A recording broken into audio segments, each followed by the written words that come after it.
Hey, everybody, before we get started, I've got two things. Number one, I want to thank some new podcast supporters, Darren Gamblin, Eric Judd, and Ross Harmon. These three guys signed up to support the podcast via Patreon, which is monthly support. I've got a lot of different options for support, so if you want to learn about them all, go to mountainprairie.com/support.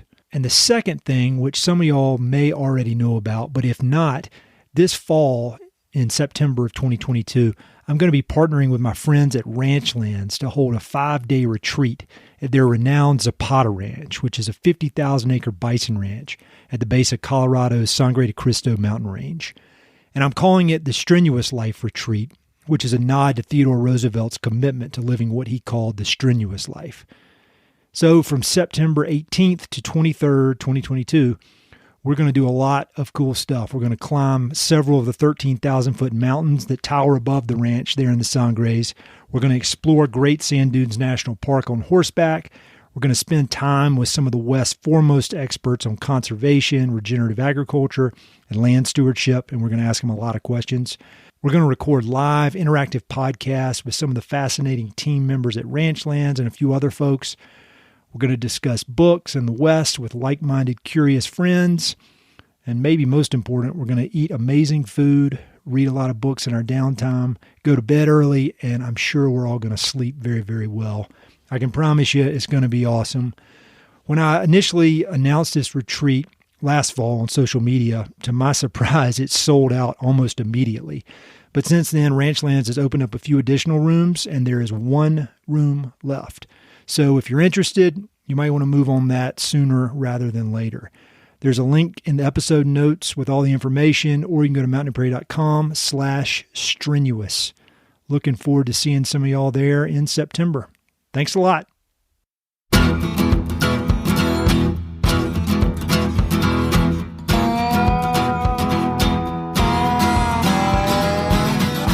Hey, this is Ed Robertson, and this is the Mountain Prairie podcast, where I introduce you to some of the innovative individuals who are shaping the future of the American West.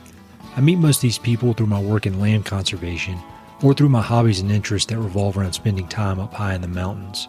My guests include ranchers, writers, entrepreneurs, conservationists, athletes, artists, adventurers, pretty much anyone who's doing important work, has an interesting story, and loves the American West.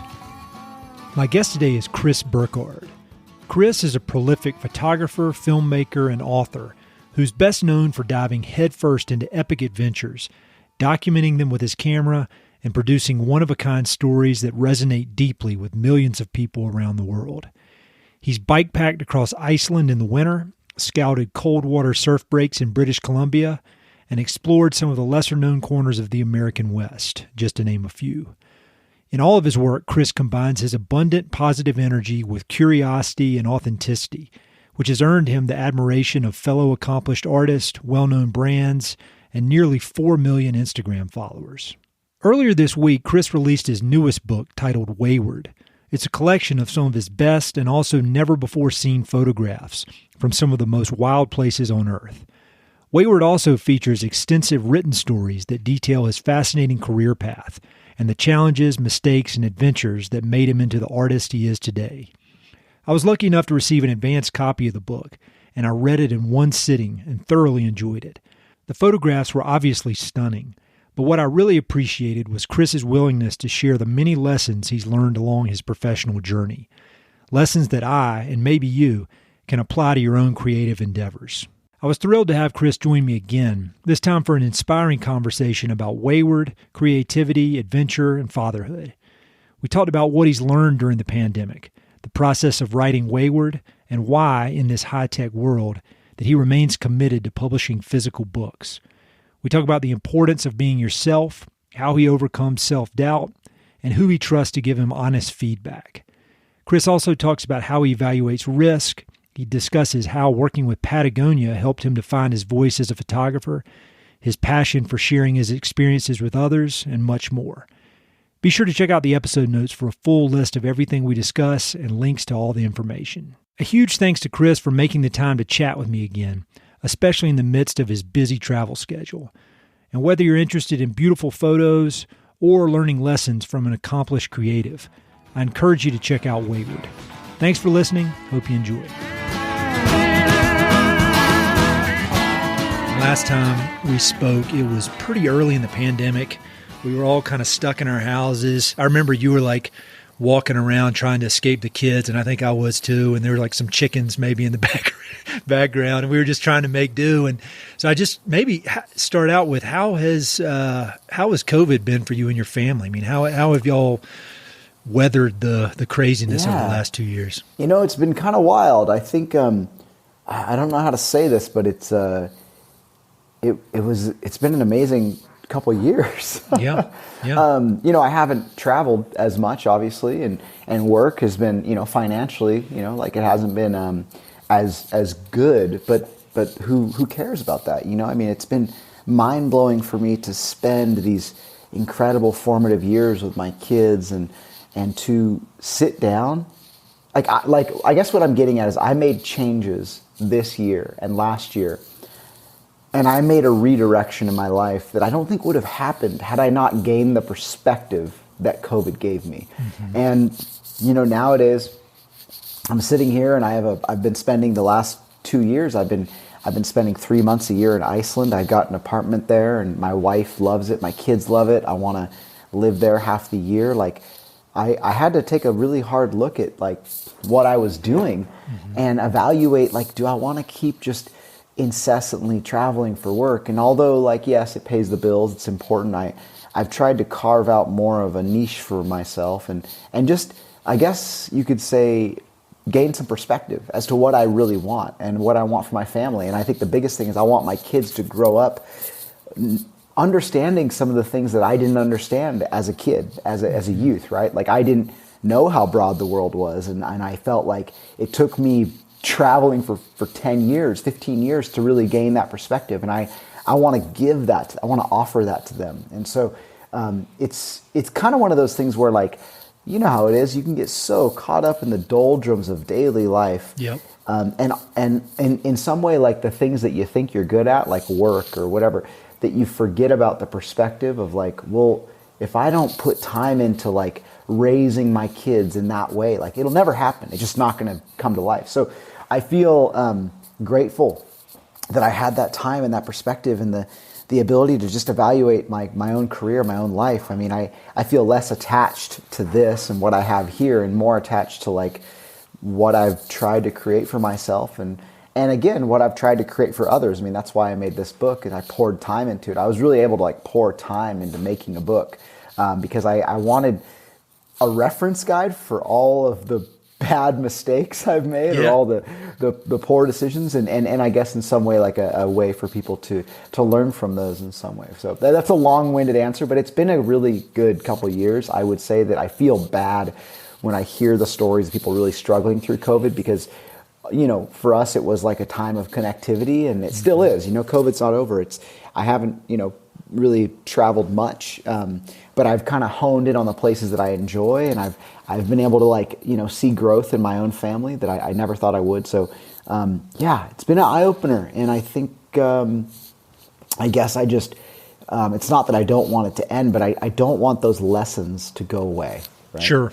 No, I mean, I feel like I was the same way. You know, it was a very challenging time for a whole lot of reasons, but there are so many upsides as well. And I realize that I'm very lucky and privileged that I had a job and could pay the bills and all that kind of stuff. But you started answering my next question, which was going to be, did you work on this book? Was this a book that came out of having to sit still during COVID? And then my next question was going to be, I don't picture you as the kind of guy who sits still for very long. And there's a lot of writing in this book that's very, very high quality writing. So talk to me about the process of, I mean, obviously you can crank out some of the most stunning photos anybody's ever seen, but the writing for this must have been quite a project in a lot of ways. Can you talk about that?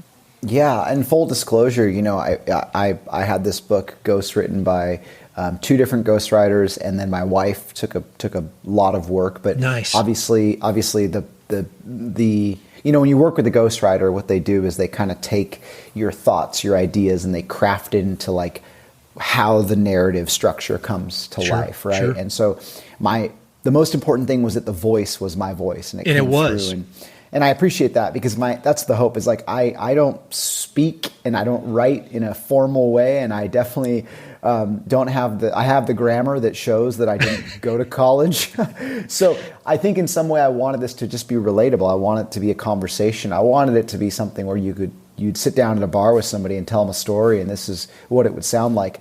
But that process was challenging, you know, because there is so many stories, but it's a matter of like choosing the ones that have a lesson, I guess, that's applicable or is you can learn something from. So that's really what I tried to hone in on is like, what are the things that really were going to be valuable to share? Like, what are the things that people might like really learn from in some ways? And that's kind of what I honed in on. It's a process, though. I mean, you know what this is like. You know, when you start to like put pen to paper and think about a book, you're like, it's almost like where do I start and where do I begin? Those are the two most important things.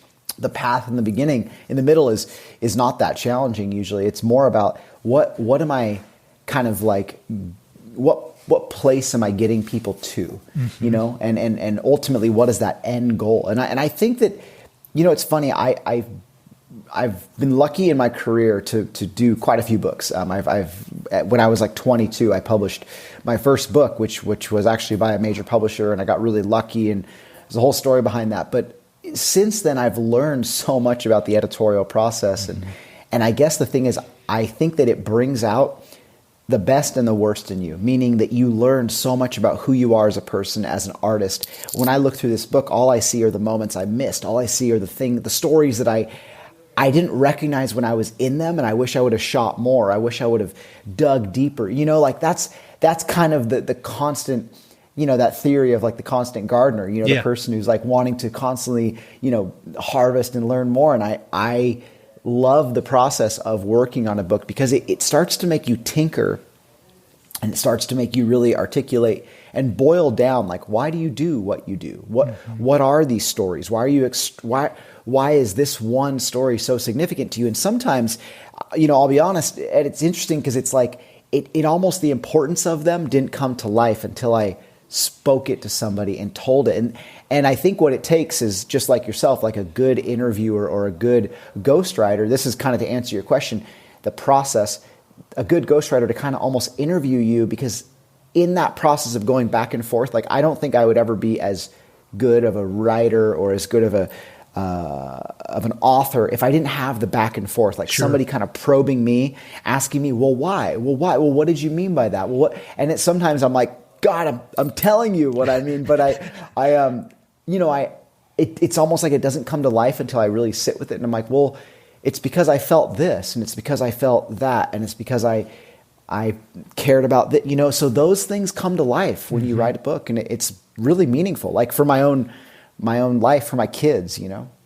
Oh yeah, definitely. Well, that was one thing I really appreciated. What you said there at the beginning was that there were lessons in every chapter. And that's what I try to do on this podcast. Like I think about myself when I was living in North Carolina and wanted to move out west. Like if I could have listened to these interviews, it would provide some instruction for me. And I feel like your book, like it's interesting and it's exciting and it's, you know, it's learning a lot about your personal journey, but there are also lessons that whether you're, you know, a 50-year-old who's just getting started or somebody in high school, they can apply these lessons, which I really appreciated. One question about, not to try to dig too deep in your brain, but when you look back at your earliest work, you know, with all the experience you have now and all the success you've had, what do you think about your old work? I mean, do you look at it and you're like, oh man, I was trying pretty hard, that's all right? Or do you look back and you're like, that sucks?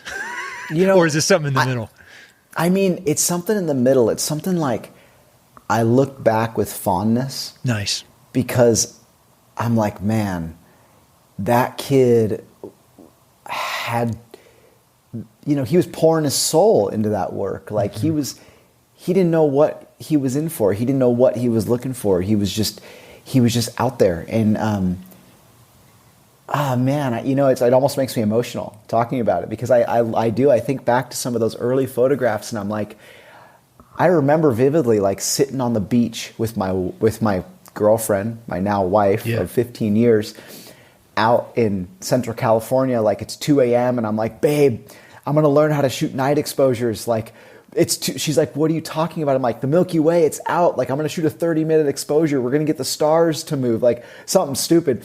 And I just think like, man, there was so much purity to that process. You know, it's like you see, you know, I mean, my wife works with horses every day. She loves them. It's like you see somebody trying to like break their first colt. You know, you're like, oh man, there's some romance to that. Like there's some intimacy there. Like I look back at some of those photos and I'm like, I wish I could have appreciated that moment and that process and just a little more. Because in the beginning, all we're thinking about is this. We're all thinking about like, you know, the career, the awards, the books, the blah, blah, blah. In that moment, it was all about like trying to figure it out. And now that I think I have the photography part of it figured out, I'm trying to venture on to new things.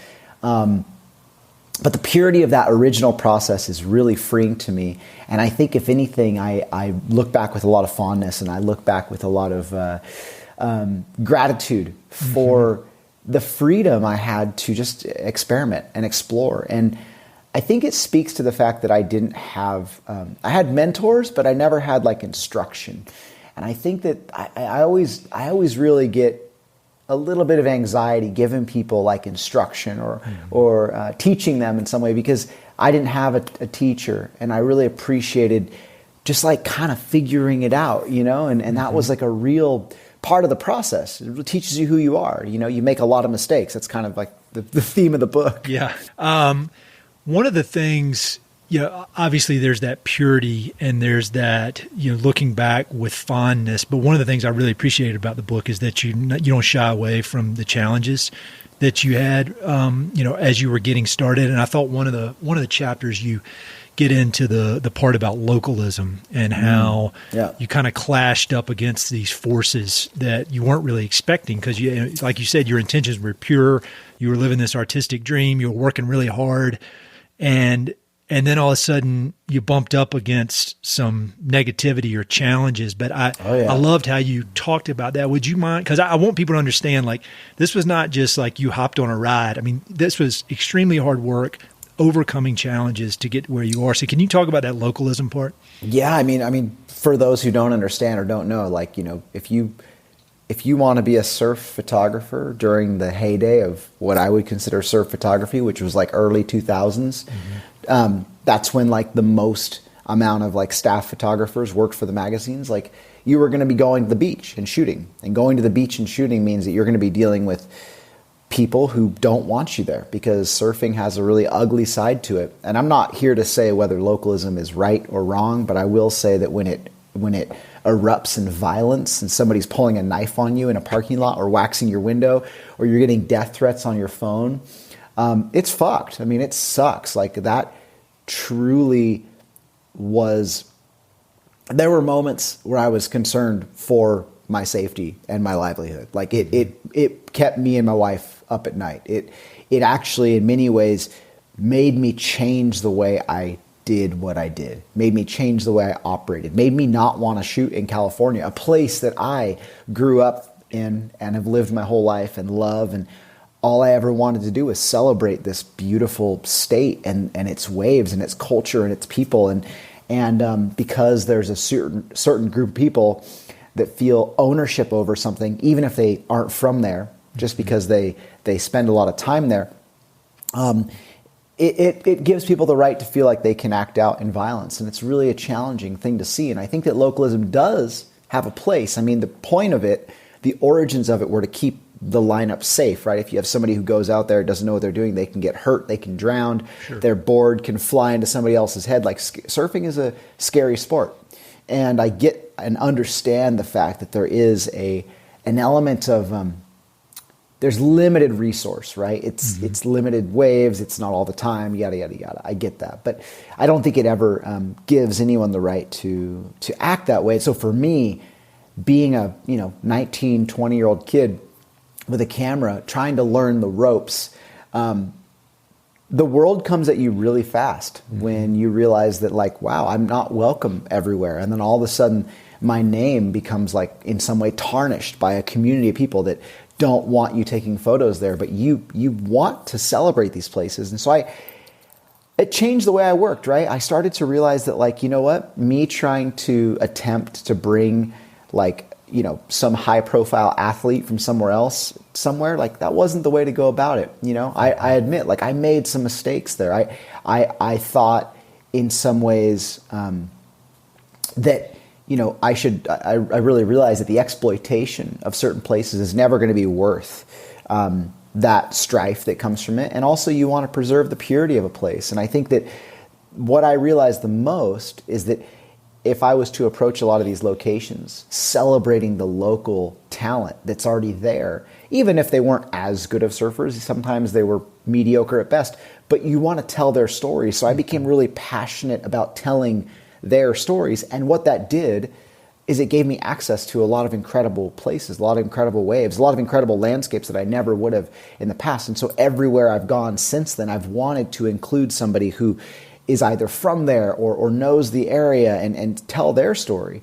And, you know, of course, like, you know, when you're, again, 20 years old, all you're thinking of is like, I want to get the cover of the magazine and bring the highest profile dude I can to, you know, whatever. And yeah, that bit me in the ass sometimes. Sometimes it resulted in like a cover shot or a spread or whatever. It put food on the table. But I think as I got older, I realized that a lot of these people, much like in life, they're just misunderstood. Mm-hmm. And there's displaced anger because sometimes maybe they don't feel like they got their due. And so I kind of realized, well, I had the power to maybe help them get their due. And so by trying to tell those stories, it's like the California Surf Project. It's a book about surfing in all the local communities and documenting people in those local communities. And when you go somewhere unpretentiously, just, you know, with humility, like wanting to learn, wanting to know, wanting to tell a story, it's amazing what access it gives you. And that's, I think, for me as a young photographer trying to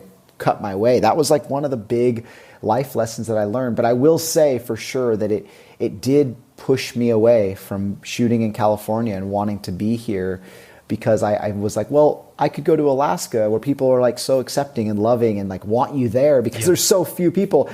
And I think in cold environments, you realize that like that type of localism doesn't exist because of the conditions, because people aren't willing to put themselves in those situations. So to me, I'm like, well, I'm willing, you know, I'm willing to like tough it out. I'm willing to freeze my ass off to shoot some perfect wave or, you know, document a story. And so to me, I was like, there is perfection out there. I'm going to go find it. And I'm going to go find it despite what anybody else has to say or can tell me where I can't. So I was kind of like an origin story. I like the fact that you brought that up. It's a little bit of a dark side of the sport, but it's definitely like, it's real. It's out there. Yeah, well, I think it's important for people to see, because I feel like you are so positive and, you know, you've obviously had great success, but it's important for people to understand that it doesn't come easy no matter what. I mean, and so I thought that was important. And then another part, and I encourage people to just buy the book because it's awesome and you'll look at it forever, but there are just a few highlights that really caught my attention. And the other one, kind of in your journey to, for lack of a better term, finding your voice as a photographer, was your relationship with Patagonia and how they kind of let you do what you were just talking about just finding the story, being more of a photojournalist than a commercial photographer. And I thought it was really interesting how the photo editor there, and her name is slipping me, really kind of told you to go out and you do what you want to do. And find these the crazier the better. Can you talk about that? Yeah. So, I mean, I remember early on when I was working for magazines, you know, Surfer Magazine and Transworld and whatnot, all of a sudden, this was like at the impetus of when Patagonia came into the surf world, right? They started making wetsuits and they had this brand lineage that was like so powerful, mountaineering and alpinism and climbing and everything. And I was like so taken by them. I'm like, oh my God, like this is the pinnacle. Like if you could work for anybody, if I could work for anybody that speaks to what I want to do, this would be the brand. And I remember forming some good relationships with a couple of the athletes there and starting to work on a couple projects. And I met one of the photo editors at Patagonia, and they had, for lack of better words, like they were kind of like the New York Times, you know, of you know, photo departments, I guess you could say, like legendary photo editors who had built the careers of, the Jimmy Chins, the Corey Riches, like everybody you can imagine has had their images come through that desk. And Jane Sievert, who was the photo editor for a good long time, I want to say 20 plus years, who just retired a couple years ago, she was just a full legend, and she took me under her wing, and she was kind of like, not my first like photographic mentor, she was the first editor that I worked with that really like took me and kind of molded me, and was like, she would sit with me and do photo edits with me and would click through the images, and she'd point out the work, and she had such a different eye. I was used to like, trying to adhere or please my photo editor at the surf magazines, right? And like what they were looking for, they wanted this and they wanted the logo and they blah, blah, blah. And Jane's like, well, where's the story? Like, what am I seeing here? Like, I don't really need an action shot for the catalog. I want a photo of like somebody cutting open a fish on the beach and their surfboards and waves in the background that says like, this is where we camped and this is where we ate and this is how gnarly it was. And she really inspired me to in some way like take a step back and kind of think about the story as a whole.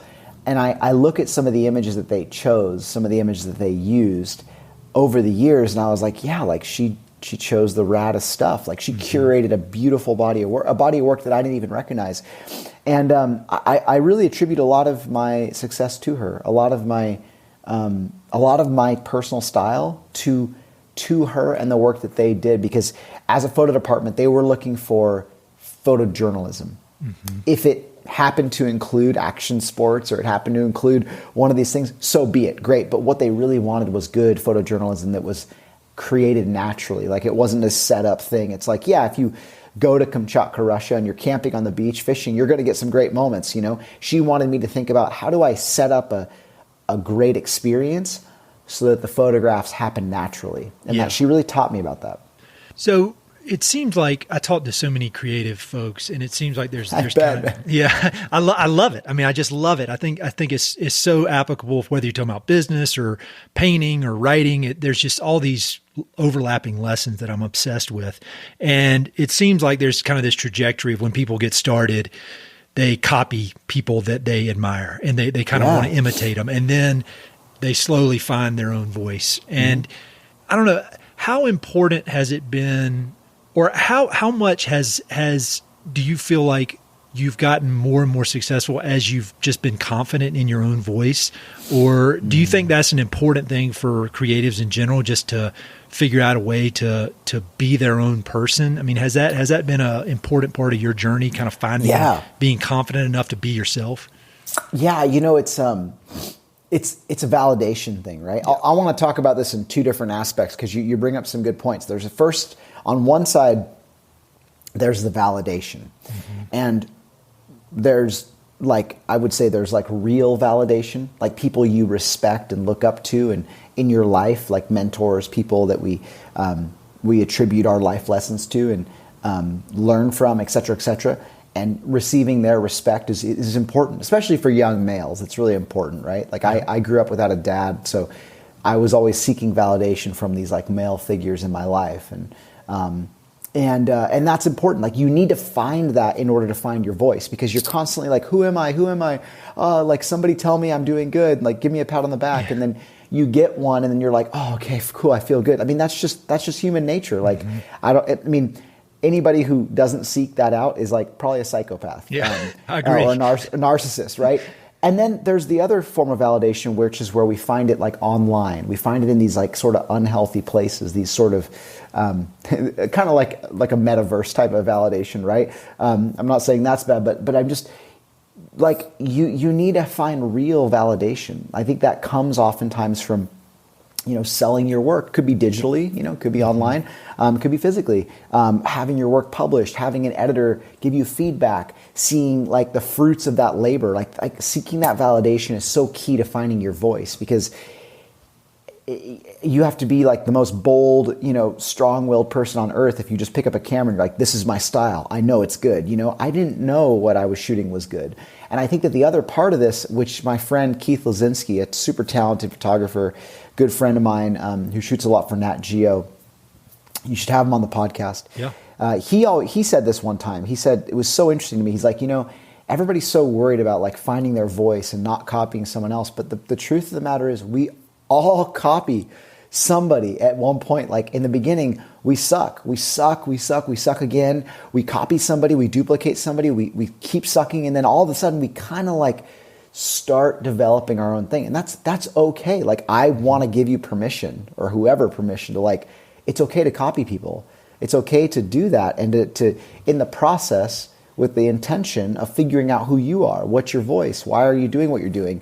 But in the beginning, like, don't be so worried about doing it differently that you fail to realize that there is joy in just creating something beautiful. Like, sure. That's okay. The purity of the experience shouldn't be so wrapped up in the why. Like, I think that can come later. And it's obviously paramount for me. I mean, it's the most important thing, why. But in the beginning, it was just all about like collecting a paycheck and putting food on the table and getting stamps to my passport. And that's okay. Like, that's noble. It's okay to like just work to make a living. I think that the next evolution is to work because you're passionate about what you do. Well, I mean, you've obviously found your voice, but one of the other things that I really enjoyed about your book is that you talk about the self-doubt that creeps in at different, like, it seems like every time you hit a new plateau, you're like, why am I here? What am I supposed to be doing? Like, why are they talking to me? Like, whether it was some of your early awards, you go through a lot of it about your TED Talk when you're getting ready to give that, and you're like, why am I here? And so do you think that's I mean, why am I here right now? You know, I think about that also. I'm like, you know, I mean, I do. I remember like the first time I did your podcast, and I was like looking at some of the guests, and I'm like, dude, these people have like had like 50 years of life experience, you know, and here I am like 34, 33-year-old kid, like trying to like share pearls of wisdom. Like, I still feel ill-equipped to give anybody advice. And so all I can really do is speak from my own experience, which sadly has mostly been from mistakes I've made and how others can maybe avoid them. But I think that in my mind, I don't really like this idea of like, oh, imposter syndrome. Like, we're always imposters. Yeah. Like, we're always imposters. I woke up this morning a dad, right? Mm-hmm. Like, I've been a dad for 10 years now. I literally have no idea what I'm doing. Every single day I wake up and I'm like, you know, I should probably like teach my son a good lesson today. I should probably like be a good example. I should probably like, you know, tell him I love him. You know, like I'm figuring it out. And every day I'm figuring out how to be a boss, how to be a husband, how to be a director, how to be a photographer. Like, imposter syndrome is something we live with. We wake up every day choosing to do our very best at the kind of responsibilities that have been granted to us. And I think it's healthy. I think it's healthy to acknowledge that. Like, I don't think that we need to like, you know, pump ourselves up and like, you know, be like, I've got it all figured out, you know, like I got to walk into this room, like, and guide the room. I think that, I think I've always just led with a little bit of, self, you know, deprecation, and tried to like, be like, hey, I'm just figuring it out. And I think people have, respected me for that. I've found, and I've made a lot of friends that way, you know? Well, I don't think anybody likes an arrogant person. I mean, I can't. Maybe other arrogant people like it because then they can have a competition with them and see who's the alpha or whatever. But I feel like there's just something to be said for being humble. And who in your life, I probably know the answer to this because I bet it's the same as my answer, but who in your life will check you and keep you in check? Like, if you ever get a little bit proud of yourself, like we all do, are there any people you can trust to just be like? I mean, my wife for sure, but also like, you know, which is the common one, but my kids are good with that, you know, like they do it in a way that's not like, Dad, you're being a dick. You know, it's not like that. It's more like they remind you of what's important. And I'll tell you one thing, there's being put in check by like your friends or your colleagues or whatever it is. And then there's kind of being reminded of what's important. And I would say that I luckily, I don't think there's been a moment where any of my like staff have been like, dude, you sound like a douchebag. I haven't had that happen, luckily. But there are those moments where like you're reminded of what's important in life. And those are the moments that I break down. I'm like, holy like, what am I doing? Like, why have I been gone from home for so long? Like, do I really think work is this important? Do I really think that shooting some photo or working on some film is like more important than like my basic needs as a human? Like, whatever it is. So I think that those reminders, they come in sometimes the oddest of places. Sure.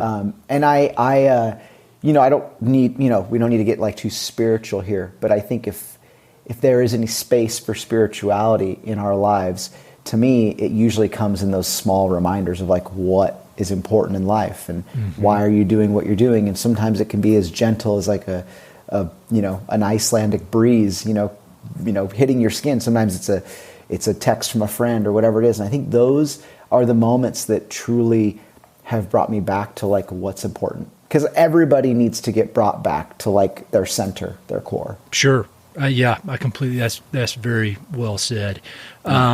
You obviously are out making a living as a photographer, but you kind of double it up with these unbelievable endurance trips that you'll do. And you'll go on these, I mean, it's really a pretty awesome deal because like you can do your career photography and then you also get to do these unbelievably hard challenges that just take you deep into the pain cave.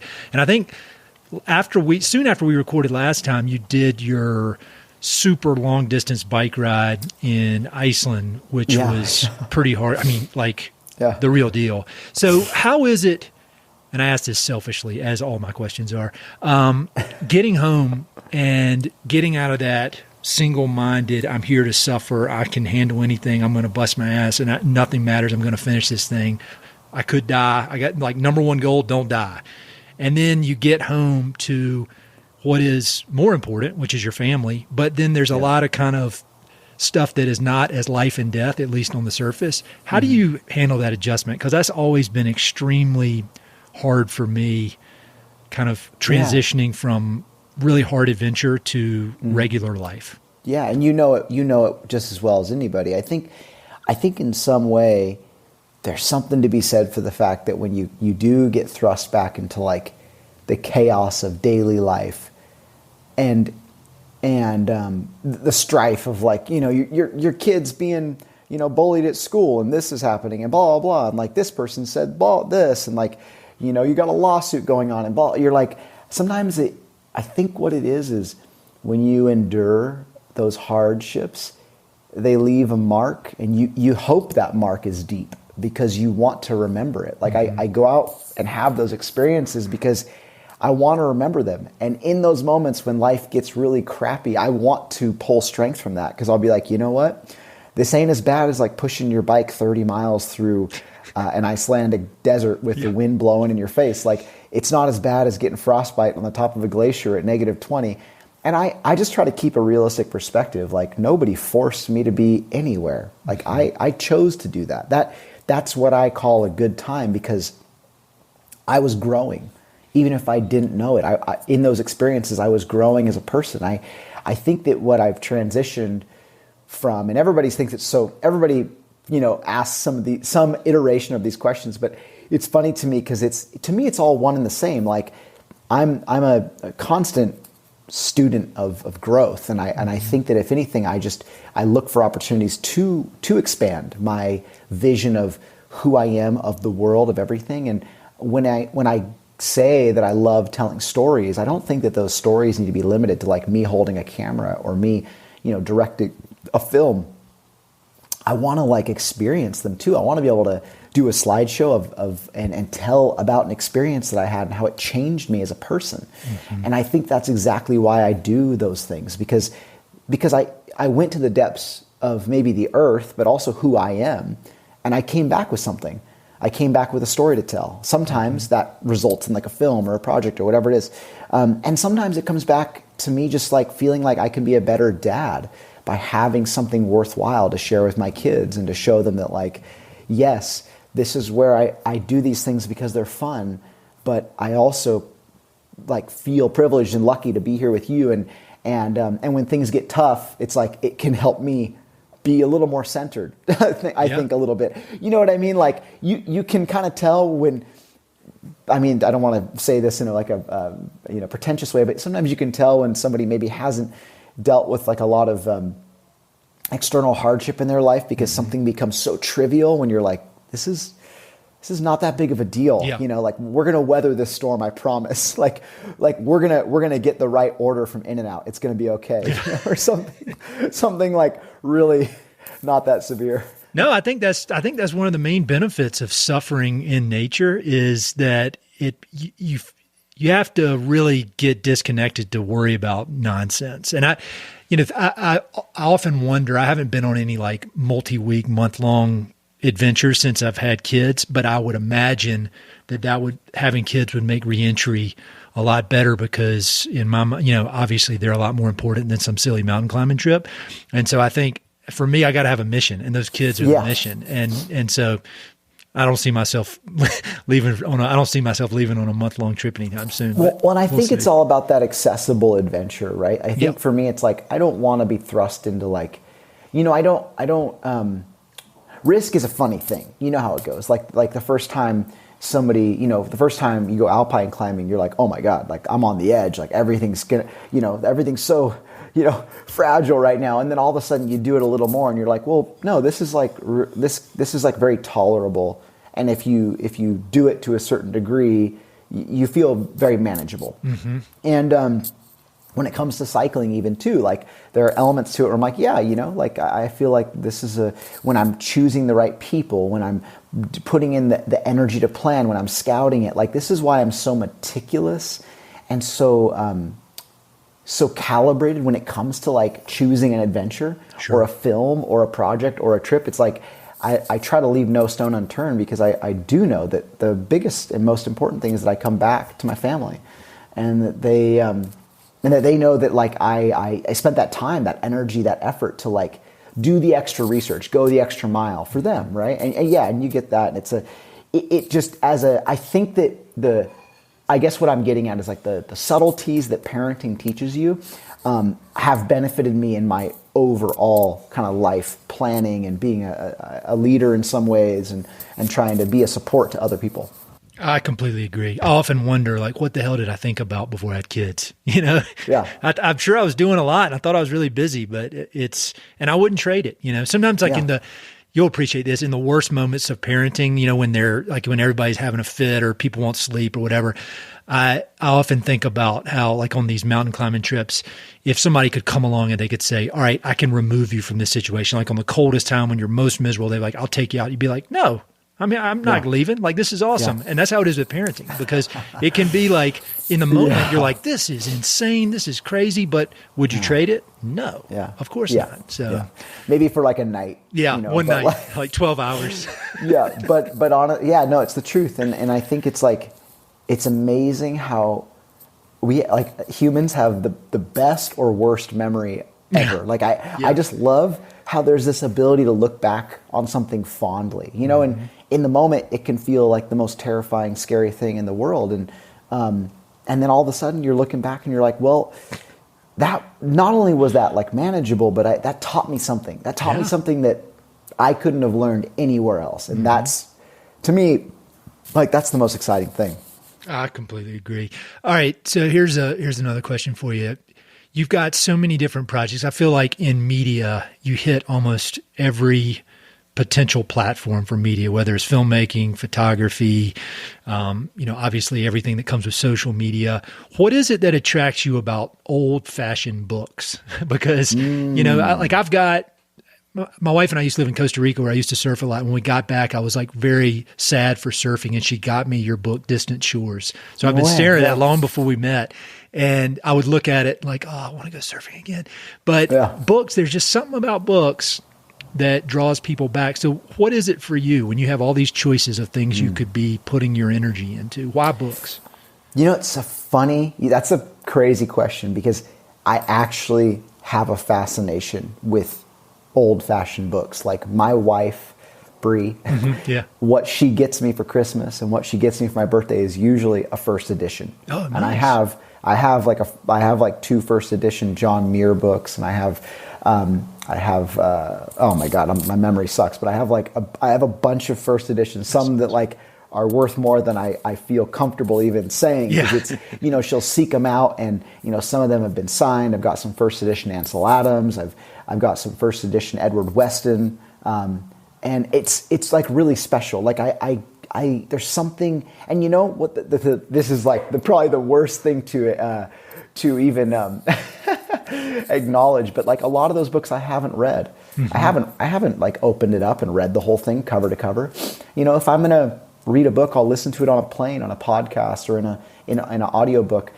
I like to be surrounded by those stories. Like I have a library at my house. I have a library at my office. People come to my office and I'm like, take a book, like take one. I don't care. I have a killer collection of Edward Abbey and everything you can imagine.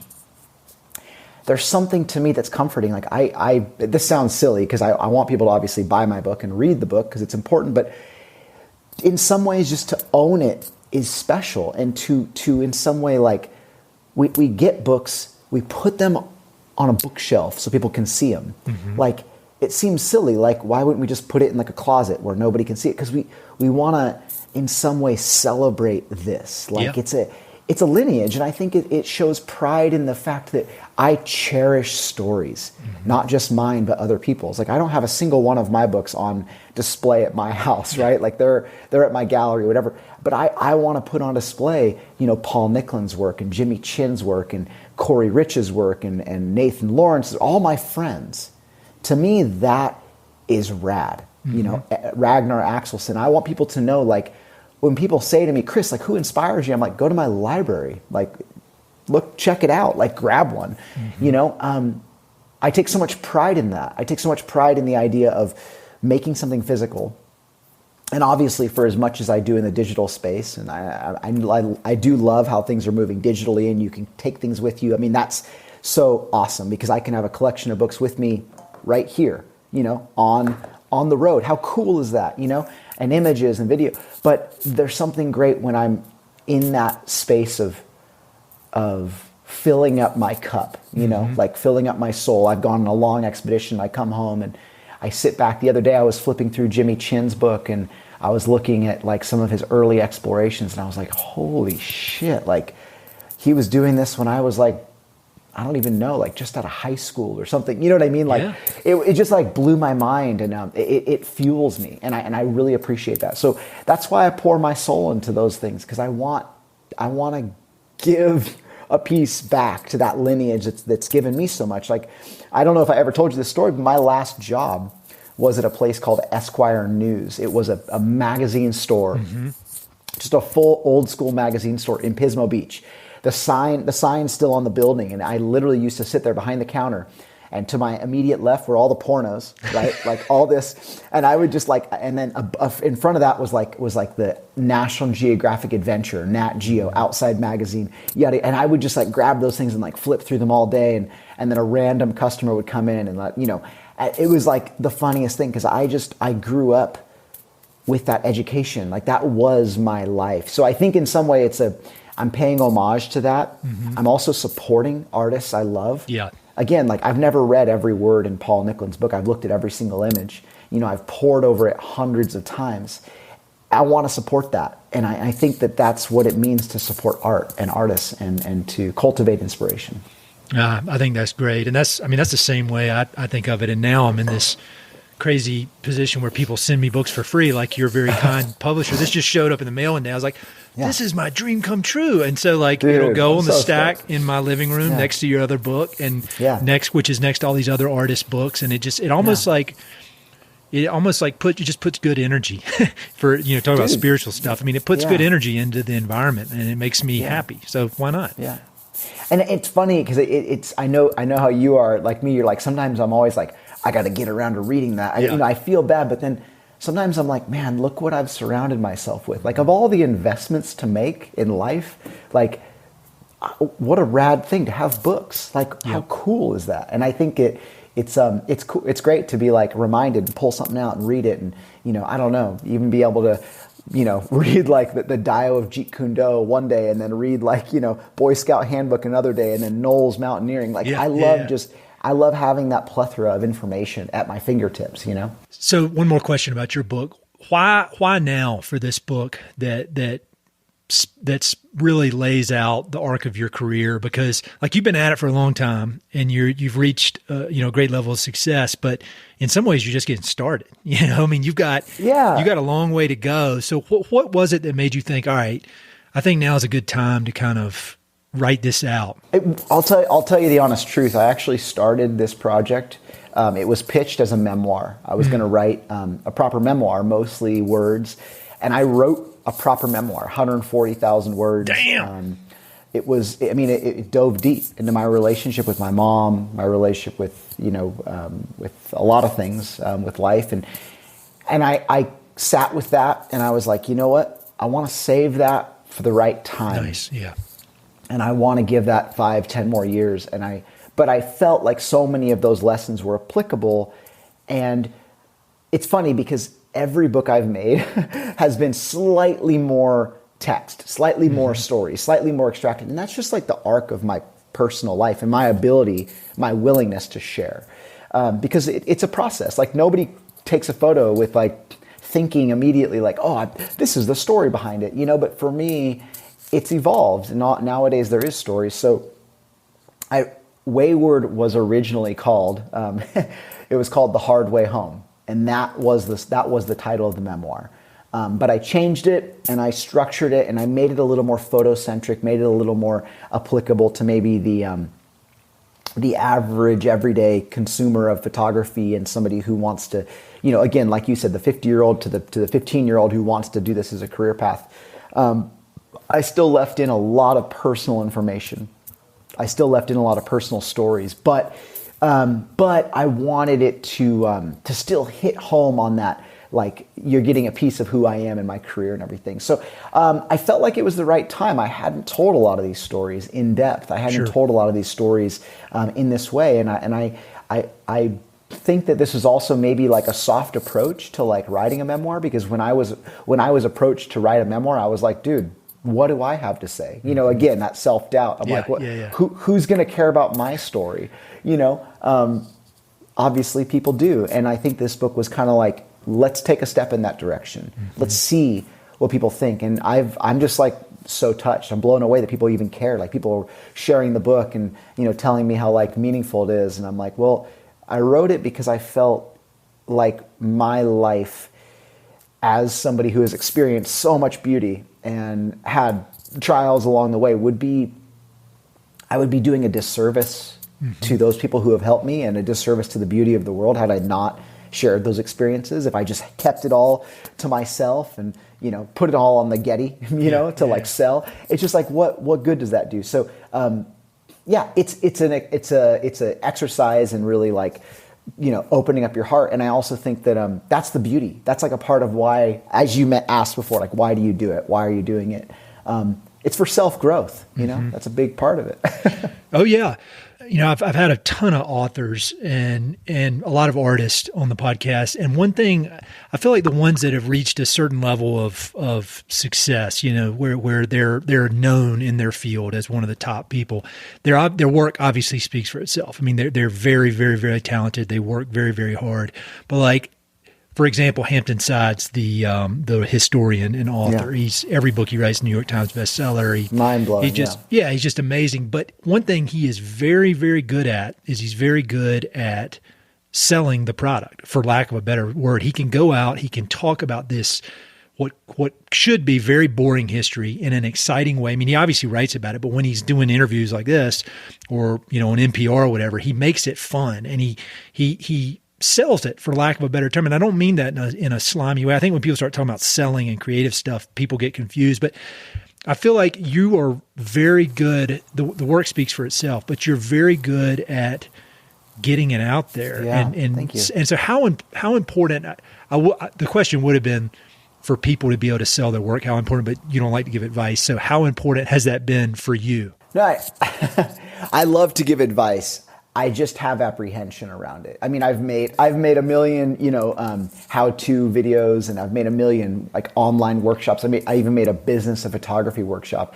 I think what it is I have this like kind of, devil on both shoulders kind of thing where somebody like, one of them saying like, Chris, you've had this success. If you don't share this, you're going to lose it, and then the other one's like, don't be a pretentious asshole. You shouldn't tell anybody how to do your job. You don't even know what you're doing. Because I wake up every day and I think that I'm like, I'm a freelance photographer. I wake up every morning thinking like, wonder how I'm gonna, make a paycheck and, pay for this space. I will say this, like, I can tell you one thing. He cares about history. Yes. Unlike anything else. Like, he has a passion for it. Mm-hmm. This work for me, exploring the wild, remote places of the world, sharing stories. I have a deep, deep passion for that. In fact, I don't really care about shooting photographs these days. What I care more about is sitting down with somebody, or in a classroom, or at a workshop, or at a event, or at a theater, and talking about the photographs. Like, my highlights of my life are not out in the field having these intimate moments in nature. My highlights are bringing those moments back, sharing them, and seeing people become inspired so that then they go and do it themselves. And also sharing those with my kids, because I had the experience. I've been to Iceland 53 times. It doesn't get me off anymore. What gets me off is taking my kids there and seeing their face. And I mean, full disclosure, I just did a full visual podcast series, like 20-minute episodes, where I took people who have never been there for the first time, all creatives that inspire me. And I'm like, here, I'm going to take you there. I'm going to show you this place I love. And selfishly, a part of it is like, I want to relive this experience through them. I mean, that's what we're after. And so I think that in many ways, that's what gets me excited. And I think that it's not like I'm trying to subject myself to a life of service, but I'm just trying to kind of reiterate the fact that, like, defining your purpose and why you do what you do is important. And I'm constantly redefining that. And I think that when I do present my work, or I present these stories, I'm really looking for kernels of truth. I'm looking for someone to walk away with something important, right? Whether that was, what I learned sitting on the jail cell sitting on the floor of a Russian jail, or what I learned by like flooding $30,000 with a camera gear when I was just starting out, or what I learned by like burning a best friend from some licensing deal. Like, I've had some lessons, and I'm not ashamed to say that, like, I've made some really bummer mistakes. And I think that also through that, the beauty is like, I also like am excited to give people a bit of that. And I think that's kind of what it comes down to, is like, when there is that genuine excitement, there is that genuine knowing. And also too, I think what it comes down to, because everything you're saying kind of like ties all back together, is that idea of self-worth. Like, once you've gotten to that place of like, well, I know who I am, and I know why I do what I do, and I know why I operate. And I'm okay with my failures, and I'm okay with my imperfections, and I fully acknowledge those. To me, or for me, only at that point can I get on stage, or can I give somebody advice, knowing that, like, this is the best I have to offer. And love it or hate it, but that's what I am. Like, no, it shows, man. It's just been a real pleasure getting to know you, and it's super inspiring and instructive, and it's again, selfishly, it's improved my life greatly, and so I imagine there are millions of people that say the same. All right, we crammed this interview in a very tight schedule, and so what do you have next that you can talk about? What's up on the docket? Yeah, I got something up my sleeve I think you will be stoked on. So I did this, right now I'm trying to sell a feature film. It's not in, it's in the same vein as everything else I've done, where I've tried to take a meaningful relationship or a meaningful story, and I will set it against the background of like nature or expedition or something like that. And bring it to the masses in a way that they can consume it, right? Sure, sure. Because for better or worse, maybe less than 1% of the world can relate to like fat biking across Iceland in the winter. Yeah. But a good portion of the world can relate to, addiction and abuse and being lonely and dealing with COVID and things of that nature. So I did this expedition with two very close friends in the winter of last year, and I came back, and we had this amazing life-changing expedition. We all grew as people. We didn't even know we were growing. That's how much we were growing, right? We were bonding, and then we came back, and one of them got stuck in Mexico and had to basically, during COVID, couldn't get home for weeks on end. And we're all celebrating and, kissing our kids and whatever. And he's just down there fighting this addiction. And it was brutal. I mean, it's a tough story. And I've been working on a script with a really talented team. And we're trying to sell this through, and it's going to be hopefully a feature-length film that parallels his struggles as somebody who's trying to come to terms with his addiction, whilst on this expedition. We don't know about that, and then they kind of come to a head. And so it's a film about that. It's called the working title is Here I Am. Nice. And it's really cool. It's going to have all those classic elements of adventure and everything. Other than that. In the immediate future, I'm going to Salt Lake City tonight to do a little skiing, and then Colorado, and then back to Iceland. And I've got another expedition planned in Iceland this summer. I mean, mainly because I have an apartment there, and I'm there part time, so it's easy jumping off point, and it's a place I love. It's a place that's rich in history, and the people are amazing. But other than that, I'm actually working towards making one more book in the next couple years here, which would be more of an instructional, kind of like the the sort of like the Derek Zoolander guide to photography, how to take photos good and learn how to do other stuff good too. Just really informal. If you're Chris Burkard and you're out in the middle of nowhere and you barely have the right equipment, how do you make it work, right? And I like practical guides. I like the stuff that you keep in your back pocket and it's got notes in it, and you're like, you know what, I'm going to bring this with me. So I want to make something like that. And I think, if anything, spending more time with my kids and trying to be the best dad I can. And yeah, man, it's cool. Do you? A few things. You got a few things going on. Yeah, just a couple things. Well, man, I really appreciate it. It's always just a real pleasure to speak with you. And I know how busy you are, or I have a general idea of how busy you are. And the fact that you take time to chat means the world. And I love the book. Love everything you do. Love how you do it. And that's sincere. I'm not blowing smoke. It's been great getting to know you, and Same, man. Good luck. And I'll talk to you soon. Yeah, brother. I appreciate you so much, and you're still my wife's podcast crush. So nice. Yeah, keep it going. You've scored some points in that department for sure. For me, awesome. Me too. So yeah, awesome. Thanks, buddy. Appreciate it. Hey, it's Ed again. Thanks so much for listening to the podcast. I know your time is valuable, so it means the world that you spend it listening. If you want to support the podcast and help it to continue to spread and grow, there are a few ways you can help. Number one, pass it along to a friend or share it on social media. Word of mouth recommendations are the most powerful way for ideas to spread, so I'd love it if you could share the podcast with a few pals who might enjoy it. Number two, you can go to Apple Podcasts and give it a 5-star review. Good reviews encourage the Apple overlords to suggest the podcast to others. So there's a link in the notes if you'd be so kind as to give it 5 stars. Number 3, you can support the podcast financially via Patreon, and there are exclusive benefits for those who do, including a monthly behind-the-scenes newsletter, Mountain Prairie stickers, live and recorded video chats with podcast guests, and much more. Number 4, I've also got 2 emails that I send out. The first is my weekly email called Good News from the American West, which I send out every Wednesday. It's only positive news, something we can all use a little more of these days. And my other email is my bi-monthly book recommendations email. One email every other month with 5, 6, 7, or 8 books that I've recently read and highly recommend. The thousands of people on both of these lists will vouch for me. No spam or other funny business. And number 5, finally, check out my online store for Mountain Prairie stickers, shirts, and coffee mugs. I've got some really cool designs from Western artists with more on the way, so head to mountainprairie.com/shop to check it all out.